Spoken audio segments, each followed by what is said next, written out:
네, 오늘 신명기 역사서 32번째 시간입니다. 32번째 벌써 이렇게 됐는데요. 왜 이제 어떤 분들이 신명기 역사서라고 해서 공부는 또 이제 열왕기, 사무엘, 상하 이런 걸 하나 이렇게 이제 생각을 하기 쉬워요. 그러니까 신명기서를 공부하는 줄 알아요. 그런데 그게 아니고 이스라엘 역사를 구약 역사를 공부할 때 두 가지의 역사관이 있어요. 역사관이 있는데 하나가 뭐냐면은 이 신명기 역사관이라는 게 있어요. 왜냐면 그게 신명기에 쓰여져 있는 모세의 설교잖아요. 그 설교를 들어보면 마지막 고별 설교인데 그 설교의 핵심이 너는 광야에서 우리를 이끌어내신 하나님의 말씀에 순종하라. 그러면 너희는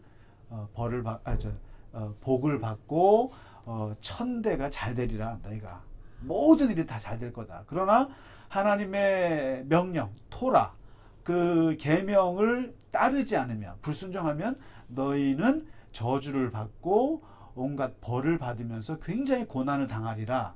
이게 핵심이에요. 핵심인데 그래서 이러한 관점에서 그때부터 모든 이스라엘 사람들은 세상을 그렇게 봐요. 그래서 우리가 어쨌든 하나님께 순종해야지. 그러면은 우리가 복이 올 거야. 근데 하나님을 떠나고 말씀을 거역하고 우리가 우상을 섬기고 이러면은 우리는 벌을 받을 것이고 나라가 망할 것이고 건강도 잃을 것이고 이럴 거야. 이런 아주 이걸 신명기 세계관이라 그러거든요. 그러니까 그 구약을 다 잘 보시면은 모든 그 사람들의 생각이 이 신명기적인 세계관을 갖고 살아요. 어쨌든 우리는 하나님께 순종하면 돼. 근데 이제 그러한 역사관을 가지고 역사책을 쓴 게 뭐냐면은 이제 사사기, 또 사무엘 상하, 열왕기 상하. 요게 이제 신명기적인 사관을 가지고 쓴 거예요. 그래서 기드온이 하나님께 순종했어? 잘 되잖아. 기드온이 하나님을 떠났어? 안 되잖아. 그리고 뭐 여기도 보면은 이제 히스기야가 하나님께 순종하고 우상을 타파했어? 아, 착한 왕이야. 근데 그러지 않았어? 이건 아주 악한 왕이야. 모든 그 역사를 바라보는 관점이 그런 거예요. 그런 게 이제 신명기 역사관이고, 이게 이제 열왕기서에 다 들어가 있고요. 또 하나 이제 있다면은 이제 역대기는 좀 달라요. 역대기 역사는요, 이거는 제사장들이 쓴 거예요. 쉽게 말하면. 제사장들은 보수적이에요. 그리고 제사장들은 왕들에 대해서 굉장히 우호적이에요. 오늘 한번 므낫세를 보시면은, 근데 이 열왕기서를 보면은 어떤 왕이라 할지라도 하나님의 뜻에 어긋나면 그냥 무조건 까요. 비판을 합니다. 열왕기서. 그런데 이 역대기서를 보면은 웬만하면 유다 왕들에 대해서는 굉장히 칭찬이 일색이에요. 그러니까 이게 이제 그 우리가 이 역사도 보면은 진보적인 게 있고 보수적인 게 있잖아요. 근데 성경도 똑같아요. 이 열왕기는 예언자적인 관점이 커요. 그러다 보니까 왕들이 조금만 잘못해도 아주 가가 없이 까요.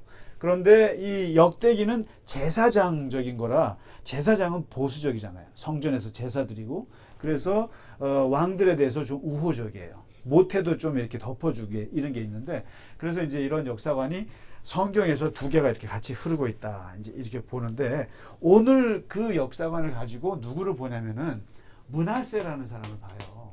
므낫세요. 이 사람이 그러니까 그 구약에서 특히 유다 왕국 344년의 역사 속에서 한 20명들의 왕들 중에 최악의 왕이 므낫세 왕이에요. 므낫세 왕인데 이 므낫세라는 게 이름 많이 들어보셨죠? 이게 어디서 온 이름인지 아세요? 요셉의 첫째 아들이에요. 그러니까 요셉이 고생하다가 애굽에서 나이 30에 총리가 되고 나서 낳은 첫 아들이에요. 그러면서 뭐라고 했냐면은 내 지금 한 13년 동안의 고통을 다 잊어버리게 하시는구나. 망각이란 뜻이에요. 이 므낫세가. 하나님께서 내 고통을 이제 잊게 해주셨다. 근데 이 므낫세의 둘째 아들이 에브라임이거든요. 에브라임인데 이제 여러분 그 12지파 이렇게 보시면 12지파가 뭡니까? 야곱의 아들들의 이름을 딴 거잖아요. 요셉이 야곱의 한 11번째 아들인가 그렇잖아요. 그런데 그 12지파 속에 요셉 이름이라는 건 없잖아요. 없는데 대신 그 12지파 속에 요셉은 빠지고 누가 들어가냐면 두 아들이 들어가요. 아들이. 요셉은 빠지고요. 그래서 이것을 이 사람들 요셉 지파라고도 해요.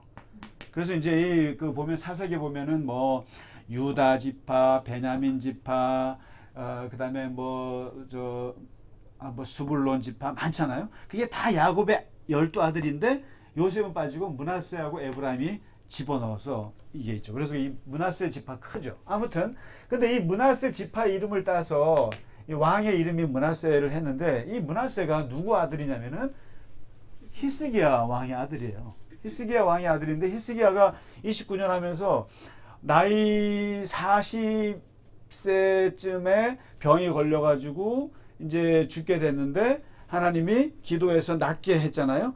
낫게 했다는 얘기를 듣고 낳은 아들이에요. 42에 낳은 거예요. 아이를. 그리고 이제 본인은 50 몇 세에 죽잖아요. 근데 42에 아이를 낳았는데 이 아이가 돌연변이 같은 애예요. 쉽게 말하면. 모르겠어요. 늦게 나오면은 자식한테 아버지가 할아버지 같은가? 그러니까 그 아마 교육이 어떻게 됐는지 몰라도 그 특히 히스기야가 말년에 그렇게 신앙이 좋던 사람이었는데 말년에 이 치료받고 나서 약간 이렇게 가요.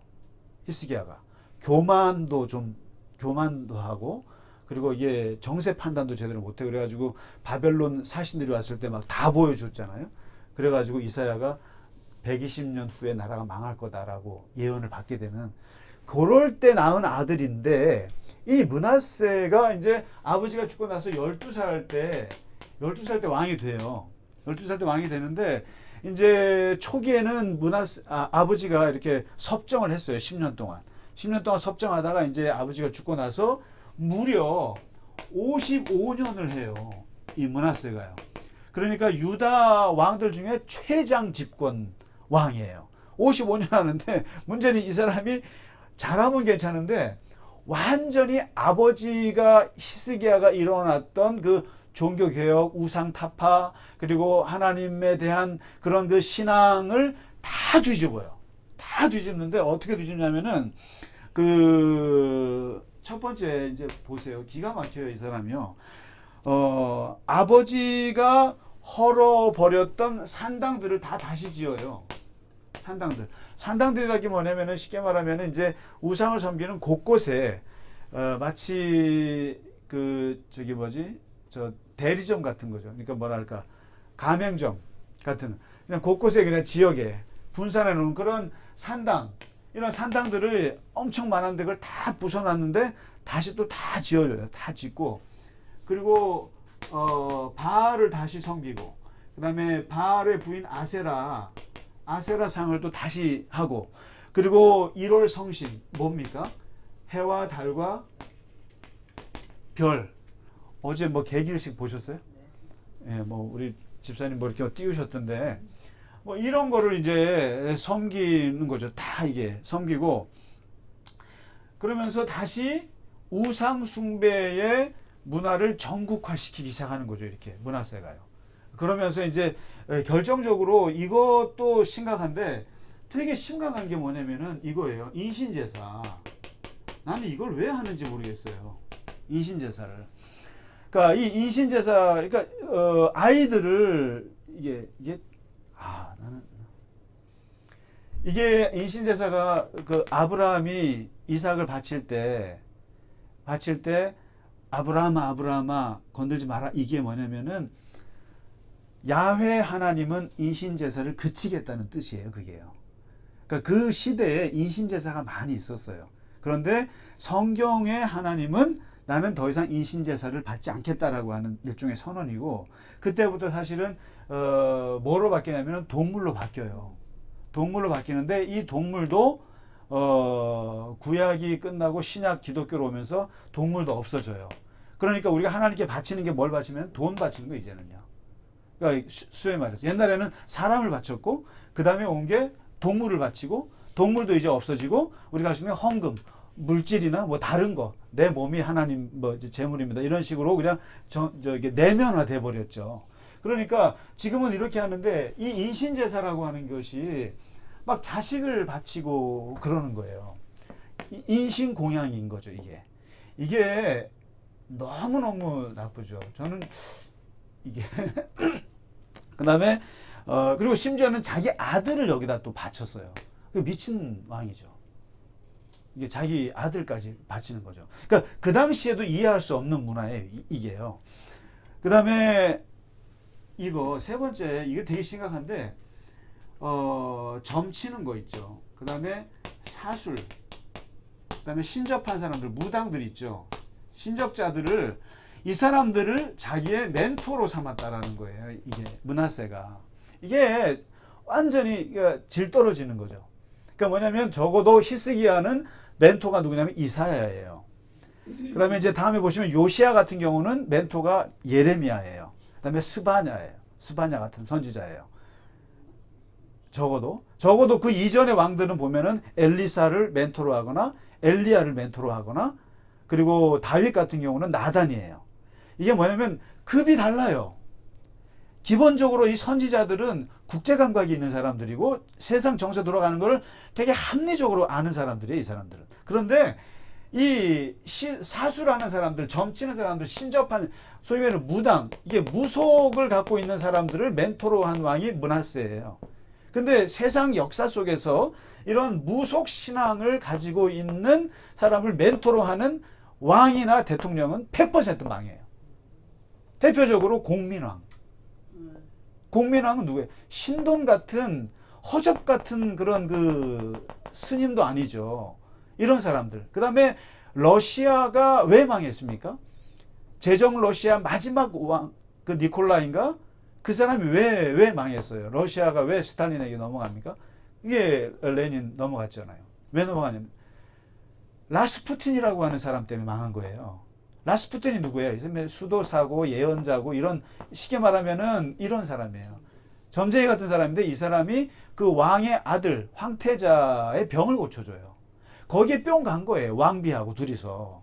그래가지고는 모든 걸 다 라스푸틴이 그때부터 비선 실세 노릇을 한 거예요. 그러니까 결국에는 그 사람 결국 암살당해서 죽죠. 그러니까 왕이나 대통령이나 한 나라의 지도자가 이런 무속 신앙을 갖고 있는 사람한테 멘토가 된다. 그럼 100% 망하는 거예요. 그는 망조예요. 큰일 날 얘기예요. 이게. 그러니까 적어도 목사나 또는 이제 그 예를 들면 어떤 그 신부님이나 또는 이제 스님이라도 이제 보통 종교계하고 하게 돼 있어요. 멘토를 갖게 돼 있는, 다 누구나 대통령들이나 다 있어요. 다. 그런데 보면 다 급이 있는 분들이에요. 적어도 어느 정도. 잘 보세요. 근데 무속인하고 하면 안 돼요. 왠지 아세요? 무속인은요, 자연이나 세상을 지배하지 못하게 만드는 사람들이에요. 다시 말해서 우리는 기독교인은 의식이 공간을 지배하는 사람들이거든요. 왜냐하면 하나님께서 너희는 만물을 다스리라 이렇게 했기 때문에. 그런데 이런 사람들은 공간이 의식을 지배하는 사람들이에요. 그러니까 이런 사람들은 손 없는 날 받아야 돼요. 손 없는 날 따져야 돼요. 그 다음에 뭐 죽은 사람들 손 만지면 안 돼. 그리고 뭐 무서워서 못해, 이런 사람들은요. 그러니까 이런 자연의 이런 것들, 귀신의 이런 것들에 대해서 벌벌 떠는 사람들이란 말이에요. 이런 사람들의 멘토를 받아버리게 므낫세가. 그러니까 인신공양 이런 짓들 하니까 이게 야훼 신앙에서 볼 때는 치가 떨리는 거예요, 이게요. 이런 게. 그러니까 근본적으로 하나님 기독교, 특히 이제 유대교, 유일신 신앙이 얘기하고 있는 이런, 그러니까 사실은 우리가 하나님을 믿는다는 게 정말 좋은 게, 하나님 우리에게 자유의지를 주셨고, 그리고 너가 그 자유의지를 가지고 세상을 명령하고 다스리고 운명을 개척하고, 심지어 부모님이 뭐 가게에 어떤 저주가 있다 할지라도 하나님에서 끊어낼 수 있고, 이게 이제 사실 이 기독교 신앙, 이게 자유하는 신앙의 이게 본질인데, 이러한 신접하는 자나 무당들에게 매여버리면 이게 나라 꼴이 말이 안 되는 거죠, 이 사람은. 므낫세가. 그러니까 이런 사람들한테 의지하고 그러다 보니까 네 번째 하나님의 말씀을 듣지를 않아요. 므낫세가. 이 므낫세를 누가 비판을 했겠어요? 제발 좀 이러지 말라고 누가 말렸겠어요? 이사야가 말렸겠죠. 이사야가 누구예요? 아버지의 멘토잖아요. 히스기야의 멘토인데 자식이 왔는데 이거 완전 돌연변이라. 아버지는 성군인데 얘는 완전히 이러고 앉아있으니까 이사야가 안 된다 그래가지고는 어떻게 바알을 섬기고 아버지가 했던 것들 다 뒤집어 버리냐 하고 하니까 톱으로 켜서 죽여버립니다. 므낫세가. 이사야가 아버지 히스기야한테는 멘토였지만 자식 므낫세한테는 톱으로 켜 죽임을 당하는 비참한 최후를 당합니다. 이사야가. 전설에 의하면은 길거리에다 놓고 톱으로 이사야를 켜 죽였다는 말이 있어요. 그렇게.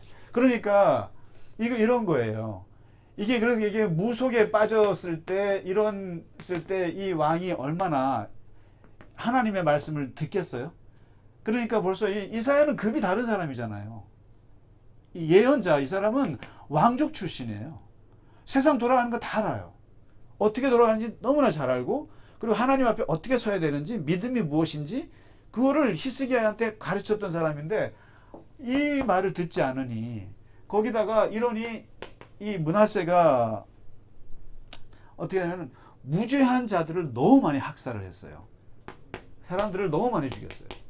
그러니까 동에서 서까지 다 죽였다고 그래요. 그러니까 말 안 들으면 그냥 다 죽여버린 거예요. 사람들, 백성들을. 자기 백성들을 그렇게 피를 많이 흘렸다 이거죠. 이것도 엄청난 죄죠. 그러면 나라는 그럼 잘 지켰느냐? 국방은 좋았느냐? 엉터리.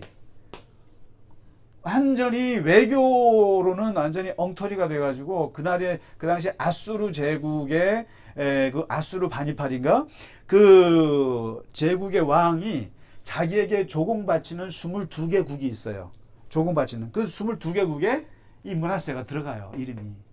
그러니까 외교나 국방도 완전히 그냥 비굴한 거죠. 굉장히 비굴하고. 이런 게 이제 므낫세였는데 어쨌든 이런 식으로 해왔는데 이게 므낫세가 이것도 다 그렇다 치는데 이게 최악이라는 말을 듣는 이유가 바로 55년을 했다는 거예요. 이 짓을. 이거를 한 10년만 하고 물러났으면 얼마나 좋아요. 근데 55년을 그것도 역사에서 제일 긴 장기 집권을 하면서 이 짓을 했으니 여기 한번 보세요. 여기 보시면은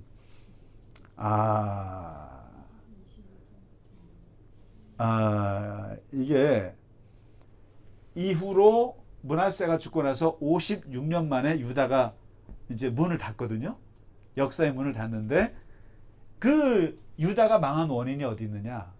바로 이 므낫세 이놈 때문이다라고 하는 게 열왕기서의 역사관들이 말하는 거예요. 그런데 이게 이제 그렇잖아요. 그러니까 아까 이 열왕기서에서는 예언자적인 역사관이라고 그랬잖아요. 그러니까 굉장히 비판적이에요. 비판적인데 그래도 므낫세가 잘한 것도 있어 하고 살짝 덮어주는 게 역대기예요. 역대기에 보면은 이 므낫세 때 이제 이 세계가 어떻게 흘러가냐면은 이제 그 아수르가 이제 꽉 잡고 있는데 여기에 이제 바벨론이 슬슬 올라치기 시작하거든요. 그래서 이제 신은 강국으로 떠오르는데 얘가 바벨론에 이렇게 포로로 잠깐 끌려가서 고생을 해요. 그때서야 정신을 차렸다. 그때서야 정신 차리고 하나님 계신 거를 깨닫고 회개했다라고 나와요.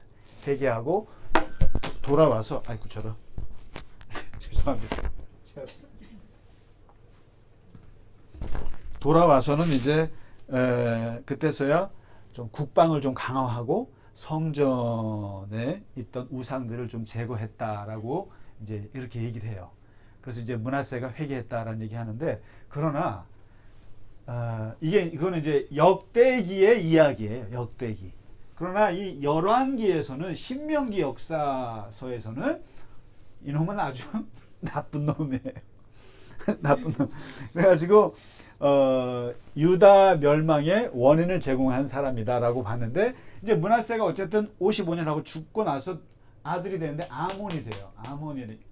이 아몬이라는 이름도 이것도 히브리 이름이 아니에요. 그러니까 이미 너무 55년 동안 이방 문화가 들어와서 이거는 저 이집트 말이에요. 쉽게 말하면 그 아몬 저기 그 애굽의 용어예요. 애굽의 어떤 신의 이름이에요. 이게. 그러니까 아들이 아몬이 이제 왕이 됐는데 너무 아버지한테 지쳐버려 가지고 얘도 할아버지 히스기야를 따라가지 않고 아버지를 그대로 따라하니까 도저히 못 봐주겠다고 얼른 죽여버려요. 2년 만에. 백성들이 죽여버려요. 그런데 그 북이스라엘 같은 경우는 죽여버리면은 누가 왕이 됩니까? 죽인 사람이 왕이 되죠. 그 쿠데타죠. 근데 남유다는요, 그래도 질서가 있어요. 다윗 왕조라고 하는 그게 있어가지고 아몬을 죽이지만 죽인 사람이 왕이 되지 않아요. 되지 않고 누가 냐면 아몬의 아들 요시야를 왕으로 세우는데 이때가 8살 때예요. 그러니까 이건 마치 누구냐면 정조왕 같은 거예요. 요시야는요. 너무 비슷해요. 정조하고. 아버지 사도세자의 죽음을 8살 때 본 거죠.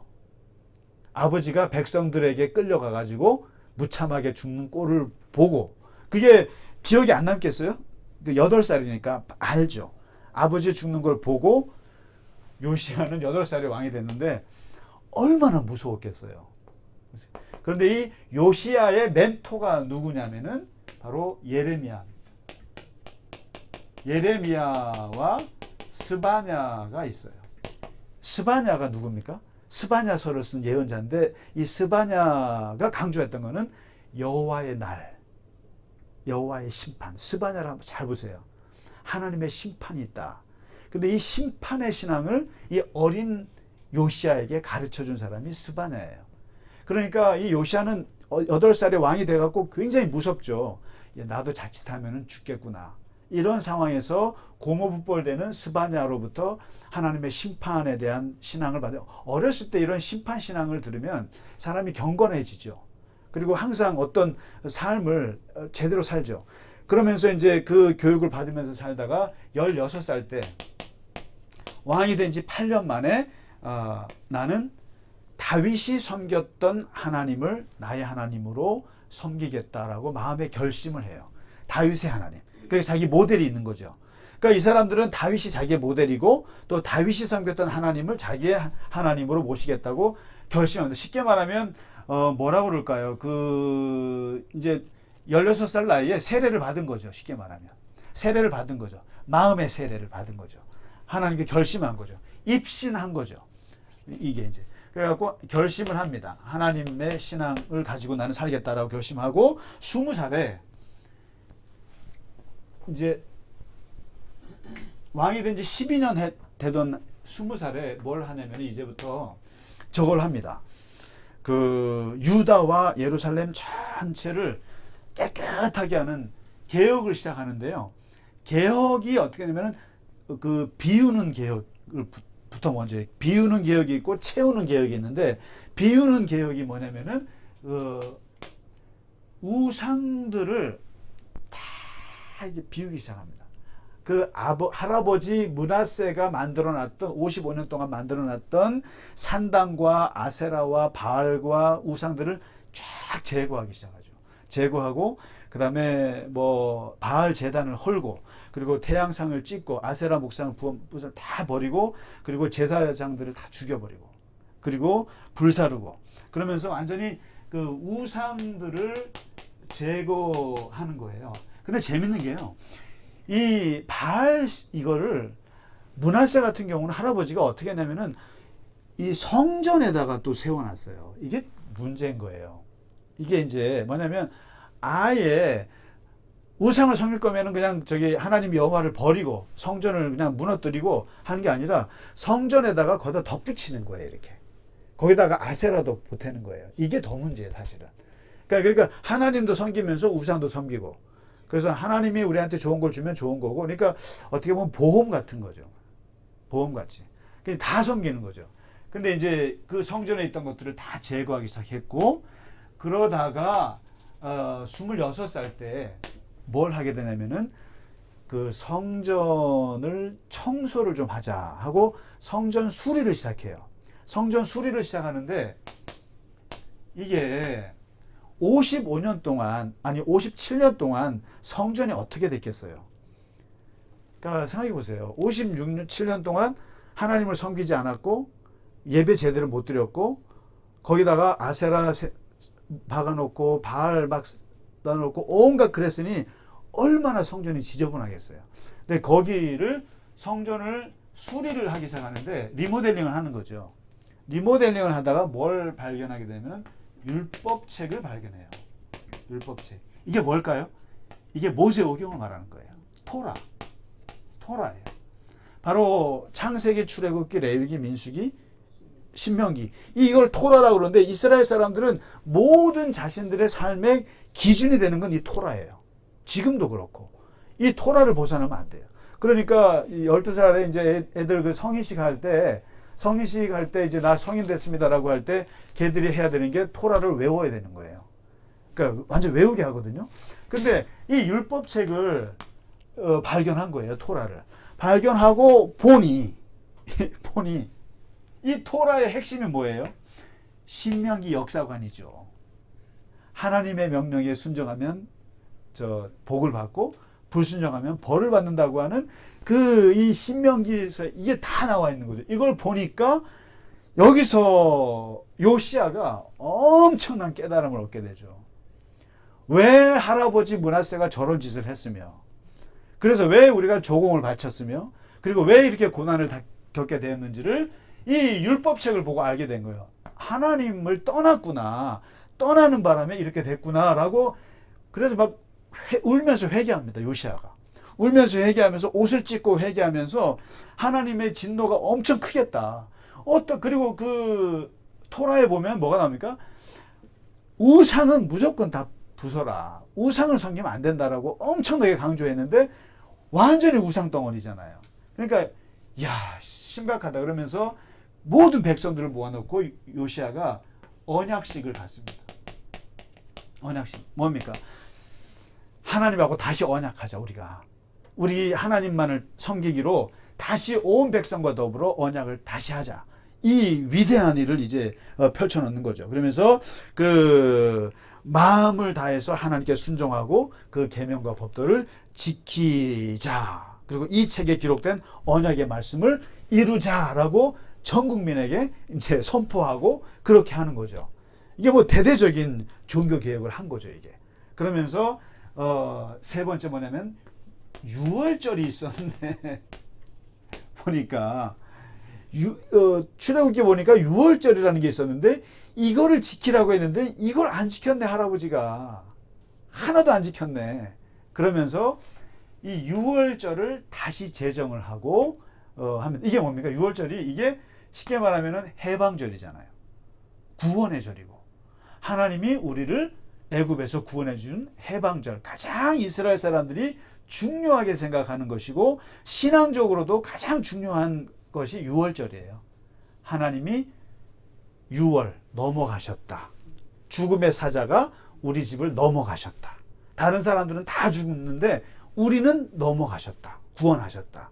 이거는 이스라엘 사람들의 신앙의 거의 첫 출발이고 가장 중요한 거죠. 많은 절기가 있지만 유월절이 제일 중요한데, 그런데 문제는 이 유월절을 유다만 한 게 아니라, 보세요. 이렇게 이스라엘이 있으면은 북이스라엘이 있잖아요. 난 유다잖아요. 북이스라엘은 아수르가 먹었잖아요. 그렇잖아요. 다 먹었잖아요. 근데 이때 요시야가 왕이 될 때쯤 아수르도 이렇게 무너집니다.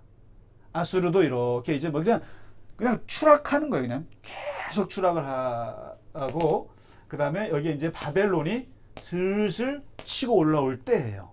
치고 올라올 때고, 여기 밑에는 저기 오래된 능구렁이 제국, 이집트, 애국, 이 애굽이랑 아수르랑 바벨론이 이렇게 있을 때 아수르가 쭉 가라앉을 때거든요. 그러면서 요시야가 이 북이스라엘을 거의 통일하다시피 해요. 그러니까 요시야가 아마 다윗, 솔로몬 이후에 최고의 성군으로 들어가는 게 요시야예요. 요시야가. 그러니까 하나님을 잘 따른 것도 있지만 영토를 확장한 것. 그 영토를 확장했을 때 어디까지 확장했냐 그랬을 때 솔로몬 때만큼 확장했다 그러면 최고의 성군이에요. 그러니까 이스라엘 사람들에게 있어서 땅이라고 하는 것은 엄청 중요한데 땅을 거의 북이스라엘을 거의 이제 그러니까 통일 왕국을 이룰 왕이 요시야였던 거예요. 그래서 유월절을 누구랑 하냐? 북이스라엘이랑 다 같이 하는 거예요. 그러니까 남유다만 하는 것이 아니라. 그러니까 이거를 북쪽에 있는 사람들도 너무너무 좋아하죠. 요시야를. 요시야는 우리를 통일시켜주는 왕이야. 그리고 이 아수르에 대항해서 싸워주는 왕이고. 그러면서 이게 요시야는 싸움도 잘했고 영토 확장도 잘했고 그리고 이 종교개혁도 철저하게 이뤘고. 그러니까 완전히 그러면서 31년을 거의 태평성대처럼 잘했어요. 잘했고 그렇게 해서 정말 어떻게 보면 다시 우리 남북을 회복하는 통일의 왕으로서 이렇게 떠오르는가 했어요. 그런데 항상 문제는 국제정세죠. 국제정세가 이 바벨론이 자꾸만 뜨잖아요. 바벨론이 자꾸 뜨면 어떻게 하겠어요? 제국들이. 이 국제관계는 그렇습니다. 중국이 뜨잖아요. 그럼 그 중국을 못 봐주는 나라가 어디예요? 미국은 죽어도 못 봐줘요. 우리는 서로 잘 살면 되지. 천만의 말씀이에요. 국제관계는 그때 그 시카고 대학의 국제정치학과 교수가 한국에 와서 얘기하는데 저 그거 보고 그때 알았어요. 왜 뭐 한미 군사훈련 하는데 뭐 이거 갖고 뭐 북한을 치나? 근데 북한은 왜 하루에 25발씩 쏠까? 아니면 북한에서 또 뭐 ICBM을 이렇게 뭐 공해상에 또 지금 우리한테 쏘겠어요? 그러면 쏘면은 왜 그렇게 또 미국이나 일본은 막 긴장을 하고 막 반응을 하나? 저는 잘 몰랐어요. 왜 그런가 했더니 국제관계라고 하는 것은 상대방이 어떻게 할지를 모르는 공포심이 전제가 된대요. 그렇잖아요. 예를 들면 사드를 성주에다 딱 배치하잖아요. 그럼 우리가 이거 배치할 뿐이야 라고 말하지만 중국은 미쳐버리는 거예요. 이게 국제관계라고 하는 것은. 그거는 우리가 쟤 왜 저러지가 아니고 국제관계는 그런 거예요. 그러니까 어디가 조금만 뭐 대만에 펠로시가 갔다? 중국은 난리 나는 거예요. 이게 별거 아닌 것 같아도. 근데 왜냐하면 서로가 어떻게 할지를 모르기 때문에 국제관계에서는 그 공포심 때문에 서로가 군비진강을 할 수밖에 없고 그래서 서로가 그냥 이러는 거예요. 그러니까 이제 외교가 필요하고 이제 이런 건데 문제는 바벨론이 자꾸만 커지니까 아수르가 긴장을 하고 이집트가 긴장을 하는 거죠. 그러면서 얘네가 이놈 안 되겠다. 잡아버리자. 그래가지고 이 이집트의 느고랑 아수르의 그 왕이랑 같이 연합해서 바벨론을 치자. 이렇게 돼가지고 그래서 여기서 만나기로 한 거예요. 그러니까 얘가 어디로 가겠어요?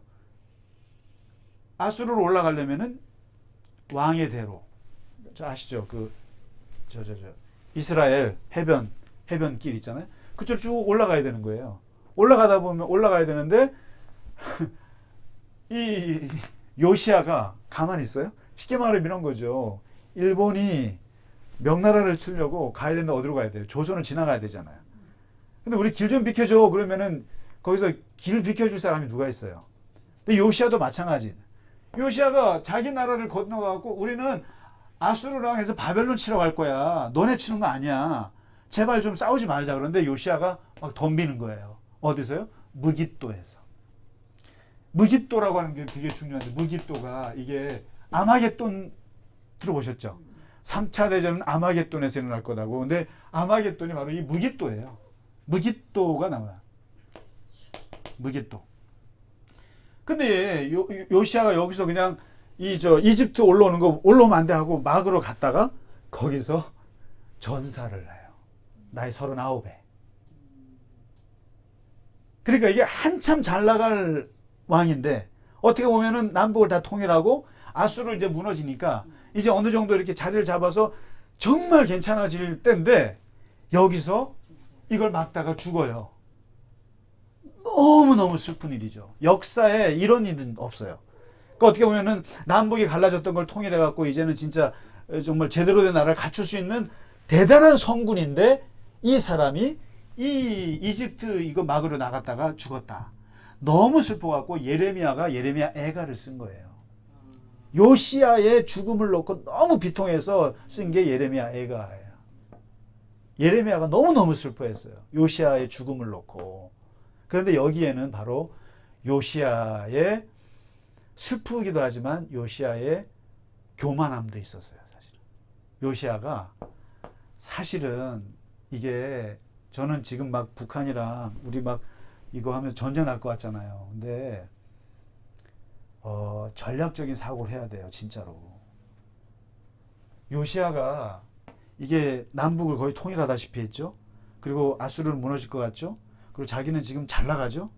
그러니까 근데 아무리 그래 봐야 이 이집트나 아수르나 바벨론 제국에 비해서는 약소국이에요. 약소국인데 착각을 한 거예요. 요시야가. 나도 끼워줘 이런 거예요. 나도 있어. 나도 너네랑 똑같아. 왜 둘이 싸워? 나도 싸워. 하고 나선 건데 이때 요시야는 약간 숨었어야 되는 거예요. 약간 숨고 외교적으로 뭐 가든지 하세요 하고는 기다렸었어야 돼요. 아수르가 무너지는 거 보면서 그 다음에 이집트 바벨론이 올라왔을 때 어떻게 해야 될지를 이렇게 외교적으로 보면서 이거를 저울질을 했었어야 되는 거예요. 근데 요시야는 나도 있어 하고 덤빈 거예요. 그냥 어디를 길을 가 우리 길을 어딜 가 하고 했는데 결국 여기서 죽죠. 이길 수가 없죠. 솔직히 말해서 애굽이 이게 늙은 눈구렁이지만 여전히 애굽은 애굽이에요. 근데 여기서 덤비다가 죽어버리면서 그 다음부터 유다라고 하는 역사가 내리막길로 이제 접어들게 되는 그런 슬픈 역사가 되는데 이게 보면 그 옛날이나 지금이나 그런 이 지도자들의 이 판단, 특히 이게 국제관계에서는 정말 뱀처럼 지혜로워야 돼요. 저는 요즘 같은 때가 정말 필요한 때라고 봐요. 정말 잘해야 돼요. 일본하고도 그렇고 미국하고도 그렇고 이게 자존심을 갖고 있으면서도 실리를 정확하게 따지고 해야 되는데 불안해요. 불안하고 강대강으로만 나가서는 안 돼요. 진짜로. 경제뿐만 아니라 나라가 망할 수도 있어요. 그건 잘못하면. 그러니까 진짜로 이런 요시야는 여기서 마지막 실수에 이게 여기서 본인이 죽지 않았으면요 유다는 통일될 수 있었어요. 그런 면에서 비운의 성군이었다라고 말할 수 있습니다. 네.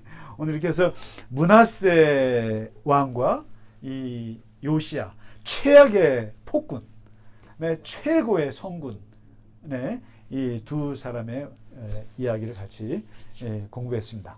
다음 주에는 이제 마지막 유다의 멸망에 대해서 같이 공부하도록 하겠습니다. 고생 많으셨습니다. 감사합니다. 네.